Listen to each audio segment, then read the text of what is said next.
Dear students, bridge course का जो test number 1 है, पहला जो टेस्ट है, तो उसको किस तरीके से आपको कंप्लीट करना है उसके लिए मैं कुछ गाइडलाइंस आपको यहाँ पर दे रहा हूँ।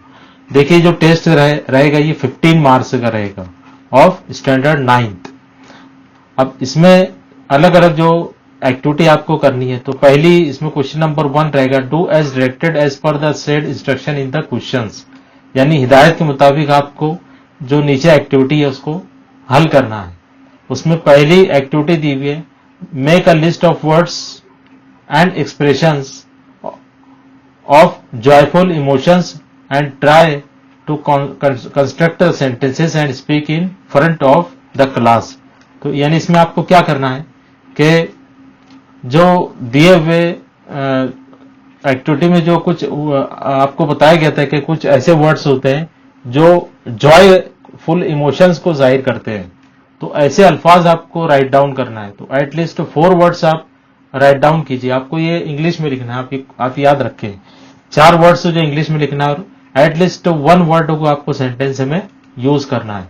इसी तरीके से इसकी बी एक्टिविटी है जिसमें यह बताएगा कि make a list of word of and expression of sadness, यानी ऐसे अल्फाज लिखना है जो सैडनेस को एक्सप्रेस कर रहे हैं। तो यहां पर भी आपको इंग्लिश में वर्ड लिखना है, एटलीस्ट 4 वर्ड से लिखिए और एक सेंटेंसेस बनाइए, उनमें से किसी एक वर्ड पर इंग्लिश में आपको बनाना है।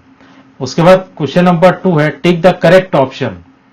तो यहां पर आपके सामने जो है वो 3 ए और बी 2 अलग अलग सेंटेंसेस दिए हुए और उसमें नीचे जो 3 ऑप्शन है, 3 दिए हुए एक्चुअली, और नीचे जो एक ऑप्शन दिया हुआ है, तो कोई एक ऑप्शन उसमें से सही है।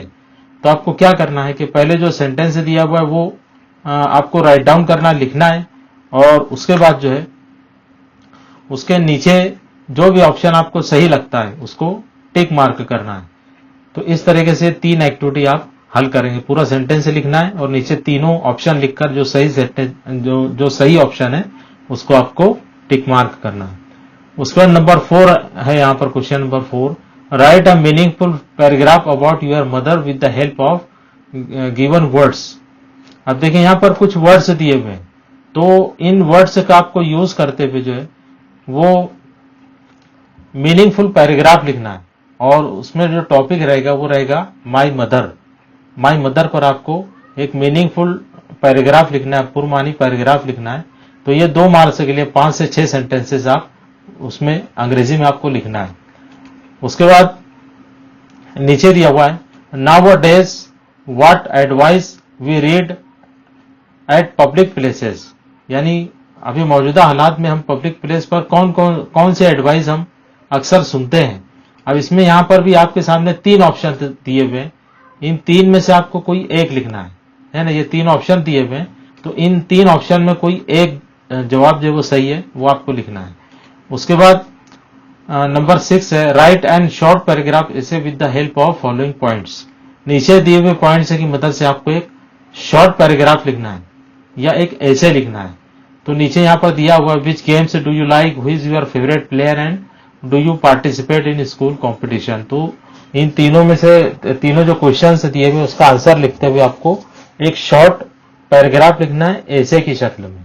तो इस तरीके से ये तमाम एक्टिविटीज आप हल करेंगे। और मैं आपको ये भी बता दूं कि इसमें जितनी भी एक्टिविटीज दी हुई है वो लास्ट 15 डेज की जो एक्टिविटीज थी उसके ऊपर दी हुई है, और तमाम पर मैंने वीडियोस बनाए, आपको समझाने की कोशिश की है उसमें। तो आपको अगर कोई पॉइंट इसमें नहीं समझ में आ रहा है इस टेस्ट को हल करने में, तो आप वो देख कर समझ कर जो इसको हल कर सकते हैं।